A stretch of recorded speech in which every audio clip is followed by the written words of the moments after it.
गत सप्ताह पहलगाम रे जो मर्मन्तुद अटैक होइचिला भारतीय वासी पाकिस्तान तरफ से उपलक्षे आम आज ब्रह्मपुर कांग्रेस तरफ विरोध करी कैंडल यात्रा आम आज आरंभ करूँ। ए जानी बहुत लोक टूरिस्ट जो मान जाइए घूरवाई खरा दिने जम्मू काश्मीर से घूरवे कौन किए जाइला हनीमून ट्रिप करने किए जाइला तार पिला छुआ बुलिया नापी से बद मर्मन्तुद भाव घटना है पाकिस्तान षड्यंत्र द्वारा से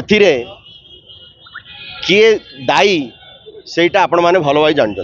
भारत सरकार जो अच्छा डबल इंजिन सरकार ओडिशा सरकार और ऊपर जो भारत सरकार अच्छा बीजेपी सरकार गत 10 वर्ष 14 वर्ष जो शासन अच्छा एमाने जम्मू काश्मीर को गोटे स्वतंत्र राज्य कर 370 को आर्टिकल को हटई कांग्रेस जहाँ करथिला 70 वर्ष बोली कहीकि से गोटे मिछ प्रतारणा करी चलैथिले।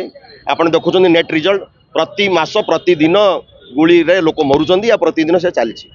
तेणु जो लोक को जो भुआ बुलाई मोदी आ अमित शाह जो चलैचंदी सेटा सब निंदनीय घटना। आज पर्यंत से कहते पाकिस्तान रू आम भांग करदे डिवाइड करदेबू जम्मू काश्मीर रे आम जम्मू काश्मीर को स्वतंत्र राज्य करदे।